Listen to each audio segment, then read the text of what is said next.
Miguel Street, Chapter 7. The Coward. Bigfoot was really big and really black, and everybody in Miguel Street was afraid of him. It wasn't his bigness or his blackness that people feared, for there were blacker and bigger people about. People were afraid of him because he was so silent and sulky. He looked dangerous, like those terrible dogs that never bark but just look at you from the corner of their eyes. Hat used to say, "His uncle a form of showing off, you know. All this quietness he does give us. He quiet just because he ain't have anything to say, that's all."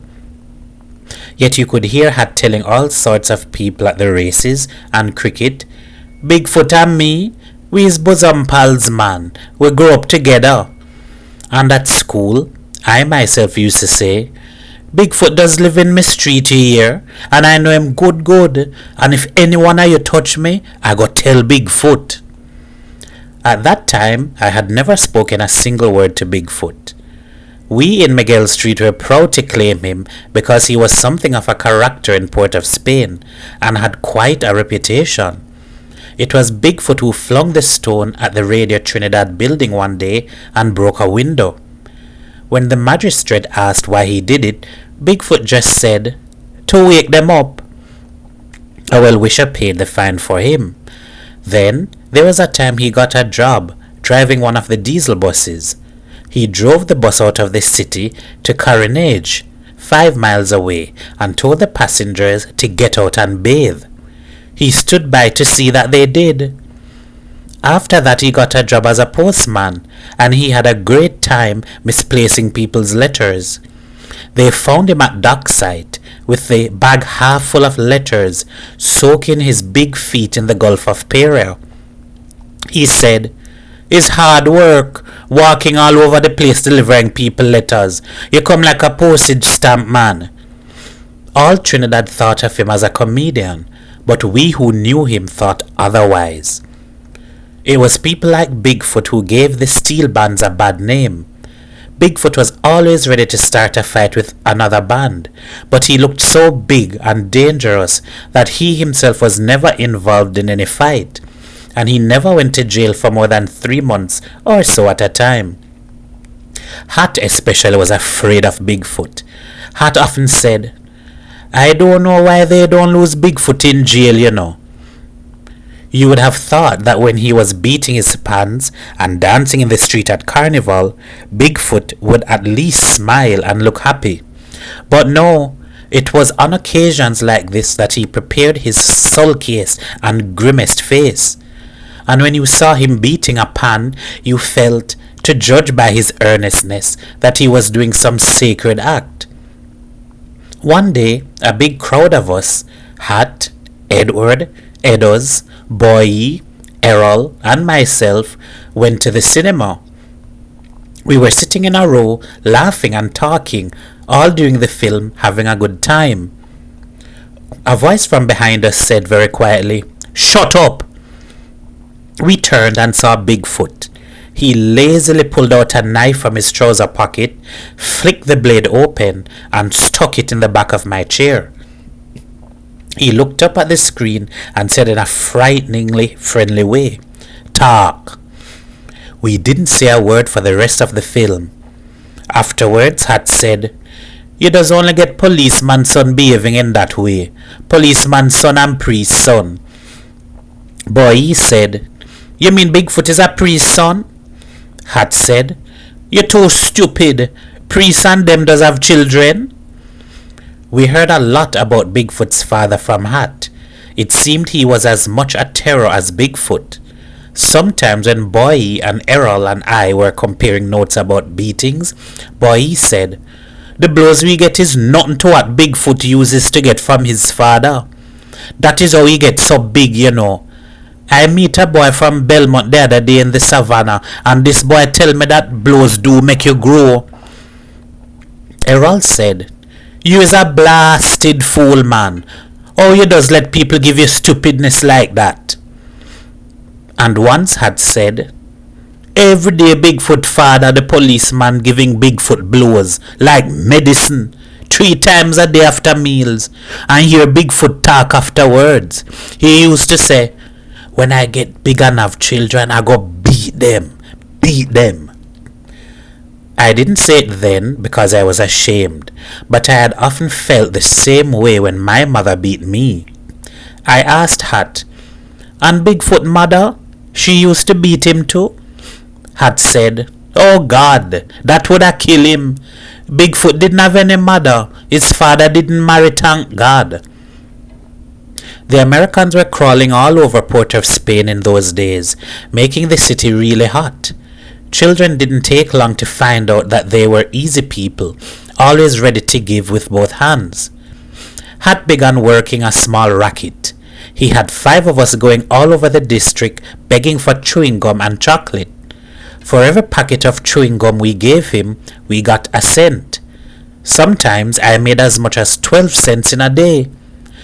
Some boy told me later that Hat was selling the chewing gum for 6 cents a packet, but I didn't believe it.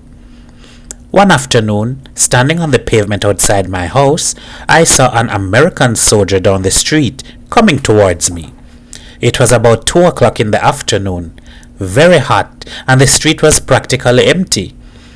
The American behaved in a very surprising way when I sprinted down to ask, got any gum, Joe?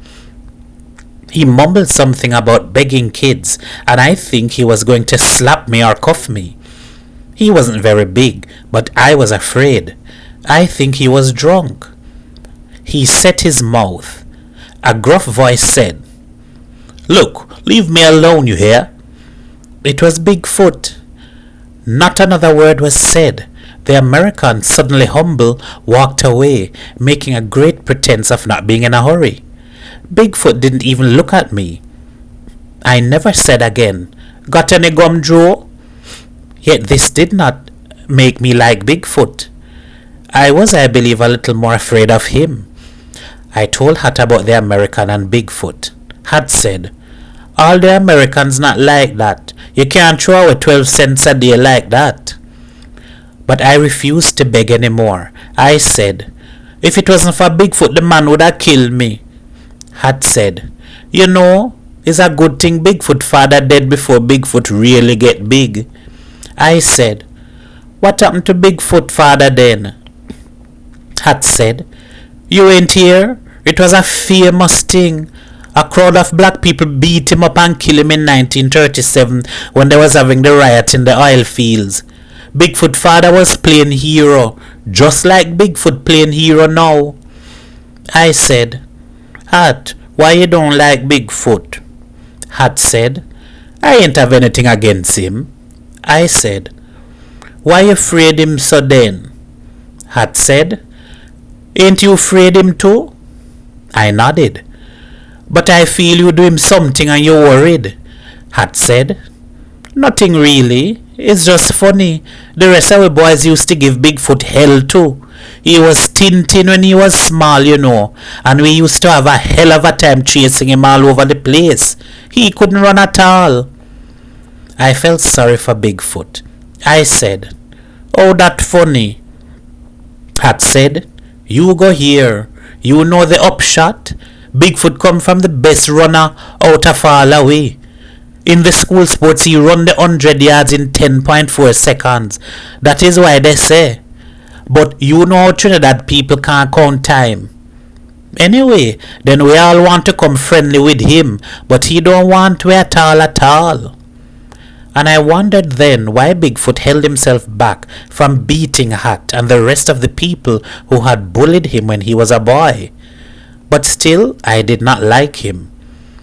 Bigfoot became a carpenter for a while and actually built 2 or 3 enormous wardrobes, rough, ugly things. But he sold them, and then he became a mason. There's no stupid pride among Trinidad craftsmen. No one is a specialist. He came to our yard one day to do a job. I stood by and watched him. I didn't speak to him, and he didn't speak to me. I noticed that he used his feet as a trowel. He mumbled. His hard work bending down all the time. He did the job well enough. His feet were not big for nothing. About 4 o'clock he knocked off and spoke to me. He said, "Boy, let us go for a walk. I hot and I want cool off." I didn't want to go, but I felt I had to. We went to the seawall at dockside and watched the sea. Soon it began to grow dark. The lights came on in the harbor. The world seemed very big, dark, and silent. We stood up without speaking a word. Then a sudden sharp yap very near us tore the silence. The suddenness and strangeness of the noise paralyzed me for a moment. It was only a dog, a small white and black dog with large flapping ears. It was dripping wet and was wagging its tail out of pure friendliness. I said, "Come, boy," and the dog shook off the water from its coat on me and then jumped all over me, yapping and squirming. I had forgotten Bigfoot, and when I looked for him, I saw him about 20 yards away, running for all he was worth. I shouted, "Is all right, Bigfoot?" But he stopped before he heard my shout. He cried out loudly, "Oh God, I dead, a big bottle cut up my foot." I and the dog ran to him, but when the dog came to him, he seemed to forget his foot, which was bleeding badly. He began hugging and stroking the wet dog and laughing in a crazy way. He had cut his foot very badly, and next day I saw it wrapped up. He couldn't come to finish the work he had begun in our yard. I felt I knew more about Bigfoot than any man in Miguel Street, and I was afraid that I knew so much. I felt like one of those small men in gangster films who know too much and get killed. And thereafter, I was always conscious that Bigfoot knew what I was thinking. I felt his fear that I would tell. But although I was bursting with Bigfoot's secret, I told no one. I would have liked to reassure him, but there was no means. His presence in the street became something that haunted me, and it was all I could do to stop myself telling Hat, "I'm not afraid of Bigfoot. I don't know why you afraid him so." Errol, Boy, and myself sat on the pavement discussing the war. Errol said, "If they just make Lord Anthony Eden Prime Minister, we go beat up the Germans and them bad. Boy said, "What Lord Eden go do so?" Errol just had in a very knowing way. I said, "Yes, I always think that if they make Lord Anthony Eden Prime Minister, the war go end quick. Boy said, "You people just don't know the Germans. The Germans strong like hell, you know. A boy was telling me that these Germans and them could eat a nail with their teeth alone." Errol said, "But we have Americans on we side now." Boy said, "But they're not big like Germans. All the Germans and them big and strong like Bigfoot, you know, and they're braver than Bigfoot." Errol said, "Shh, look, he come in." Bigfoot was very near, and I felt he could hear the conversation. He was looking at me, and there was a curious look in his eyes. Boy said, "Why shh me so far? I ain't saying anything bad. I just saying that the Germans brave as Bigfoot." Just for a moment, I saw the begging look in Bigfoot's eyes. I looked away. When Bigfoot had passed, Errol said to me, "Like Bigfoot have something with your boy." One afternoon, Hat was reading the morning paper. He shouted to us, "But look at what I read in here, man." We asked, "What happening now?" Hat said, "It's about Bigfoot." Boy said, "What, they threw him in jail again?" Hat said, "Bigfoot taking up boxing." I understood more than I could say. Hat said, "He go get his tail mash up. If he think that boxing is just throwing yourself around, he go find out his mistake." The newspapers made a big thing out of it. The most popular headline was, "Prankster turns pugilist." And when I next saw Bigfoot, I felt I could look him in the eyes. And now I wasn't afraid of him. I was afraid for him. But I had no need. Bigfoot had what the sports writers all called a phenomenal success. He knocked out fighter after fighter, and Miguel Street grew more afraid of him and more proud of him. Had said, "It's only because he only fighting stupid little people. He ain't meet anybody yet that have real class." Bigfoot seemed to have forgotten me. His eyes no longer sought mine whenever we met, and he no longer stopped to talk to me. He was the terror of the street. I, like everybody else, was frightened of him. As before, I preferred it that way. He even began showing off more.